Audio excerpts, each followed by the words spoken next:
Hello friends, my name is Poonam. मेरे channel success with spirituality पर आप सबका स्वागत है। आज हम नाइन्थ क्लास ज्योग्राफी का फोर्थ लेसन जलवायु का थर्ड पार्ट कर रहे हैं।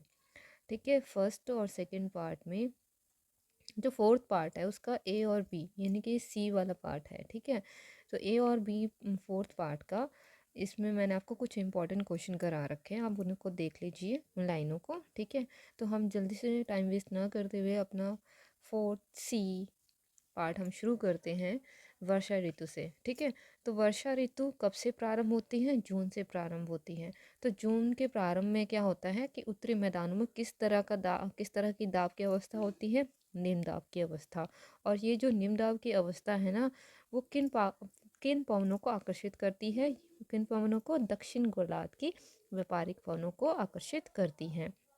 और ये जो दक्षिण पूर्व व्यापारिक पवनें हैं, ये कहाँ से उत्पन्न होती हैं? ये उत्पन्न होती हैं आपके दक्षिण समुद्रों के उपोष्ण कटिबंधीय क्षेत्रों से उत्पन्न होती है।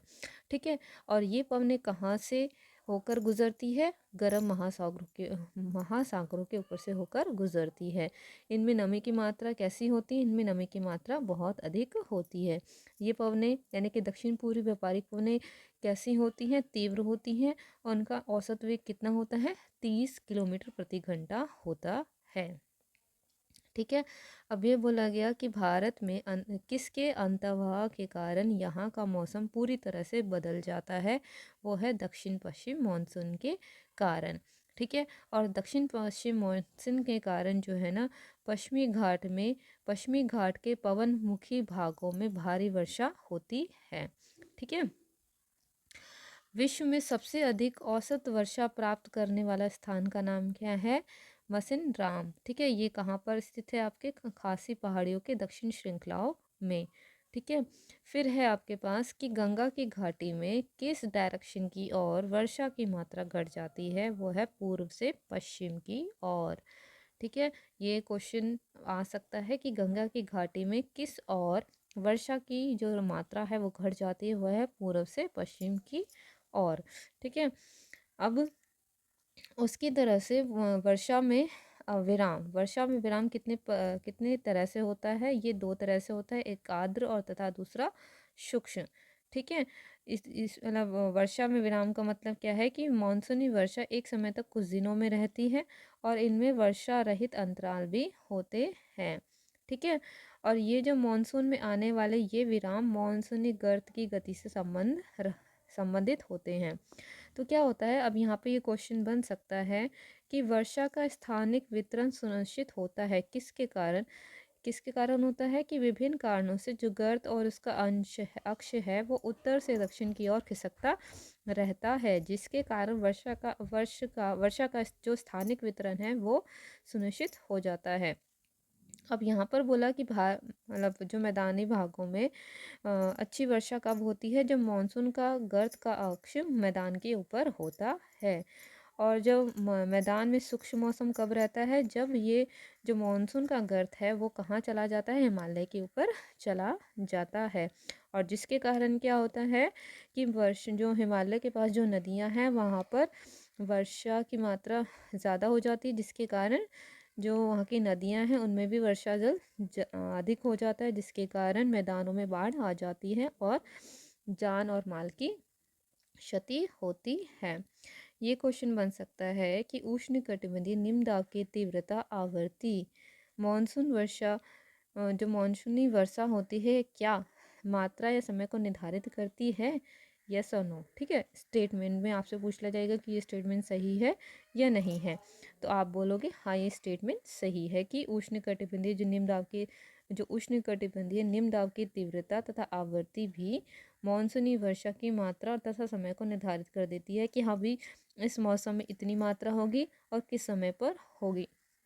और जो ये निम्न दाब का क्षेत्र है बंगाल की खाड़ी के ऊपर बनता है।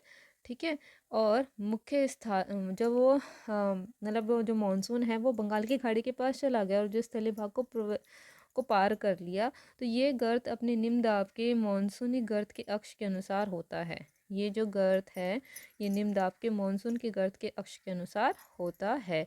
मानसून को इसी अनिश्चितता के लिए जाना जाता है कि यानी कि कभी ज़्यादा कभी कम, कभी जो मानसून गर्त है वो मैदानों के ऊपर चला जाता है, कभी वो हिमालय के ऊपर चला जाता है, कभी ये बंगाल की खाड़ी के पास आ जाता है।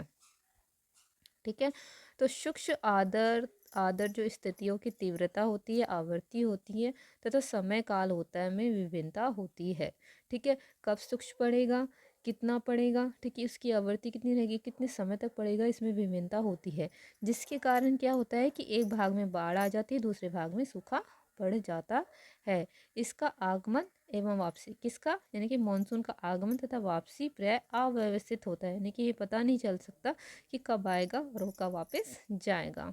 ठीक है, फिर है आपका मानसून की वापसी। मानसून की वापसी के DSSB में क्वेश्चन पूछा जा चुका है कि मानसून की वापसी का जो जो शुरुआत होती है वो कौन से महीने से शुरू होती है, तो वो होती है अक्टूबर से, और कब तक होती है, नवंबर के दौरान होती है। ठीक है, अब यहाँ पर क्या होता है कि अक्टूबर नवंबर के दौरान दक्षिण की तरफ सूर्य की आभासी गति के कारण जो मानसून गर्त होता है वो निम्न वाले गर्त उत्तरी मैदानी भागों में स्थिर हो जाता है, यानी कि कमज़ोर सा पड़ जाता है। और ये जो यहाँ पर उत्तरी मैदानों में निम्न दाब की अवस्था जो है वो उच्च दाब की अवस्था ले लेती है, और इसकी वजह से जो दक्षिण पश्चिम का जो मानसून है वो कमज़ोर हो जाता है और वो पीछे पीछे हटने लग जाता है।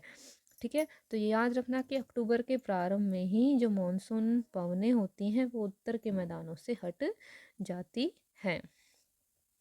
ठीक है, जो अक्टूबर और नवंबर का महीना गर्म वर्षा ऋतु से शीत ऋतु में परिवर्तन का काल होता है। कौन सा महीना गर्म वर्षा ऋतु से शीत ऋतु में परिवर्तन का काल होता है, वो होता है अक्टूबर एवं नवंबर का महीना। अब इन दौरान जब मानसून की वापसी होती है तो किस तरह का इन्वायरमेंट रहता है, कैसा आसमान रहता है, तापमान कैसा रहता है, दिन का तापमान कैसा रहता है, रात को किस तरह की स्थिति रहती है, तो ये चीज़ें पूछी जा सकती है। तो मानसून की जब वापसी होती है तो आसमान जो है साफ रहता है, तापमान में तीव्रता आ जाती है, दिन का तापमान उच्च होता है जबकि रातें जो होती है वो ठंडी और सुहावनी होती हैं, और स्थल जो है ना वो अभी भी आर्द्र होता है, ठीक है, नमी होती है उसमें। इसीलिए उच्च तापमान तथा आर्द्रता वाली अवस्था में क्या होता है कि दिन का मौसम जो है ना असहाय सा हो जाता है, जिसे सामान्यतः क्या कहा जाता है, क्वार की उमस। ठीक है, फिर है आपके पास, हाँ, जो मसिन राम जो है, ठीक है, वो विश्व में सबसे अधिक वर्षा वाला क्षेत्र है, तो वो किन गुफाओं के लिए प्रसिद्ध है, सेगलमाइट और सेगलाटाइट। ठीक है, सेगलाटाइट, तो ये याद कर लेना। फिर है आपके पास, अब यहाँ पर नवंबर के प्रारंभ में क्या होता है कि दक्षिण पश्चिम भारत के ऊपर निम्न दाब की अवस्था बंगाल की खाड़ी पर स्थानांतरित हो जाती है। इसका कहने का मतलब है ये है कि मानसून जो है ना अब मैदानी भागों से धीरे धीरे छटकर कहाँ पर आ जाता है, बंगाल की खाड़ी में आ जाता है, जिसके कारण जो है ना यहाँ पर चक्रवात आते हैं। और ये जो स्थानांतरण होता है, क्या स्थानांतरण हुआ, उत्तर पश्चिम भारत से वो कहाँ आ गया, बंगाल की खाड़ी पर। तो इससे जो है ना वो चक्रवाती निम्नदाब से संबंधित होता है, और ये जो अंडमान सागर के ऊपर उत्पन्न होता है, और ये जो चक्रवात होते हैं सामान्यतः पूर्वी घाट को पार कर देते हैं, जिससे भारी मात्रा में वर्षा होती है। ठीक है, आप भी अभी इस दौरान भी जो चेन्नई है वहाँ पर भारी वर्षा हो रही है। यही जो वर्षा है ये चक्रवात का ही परिणाम है।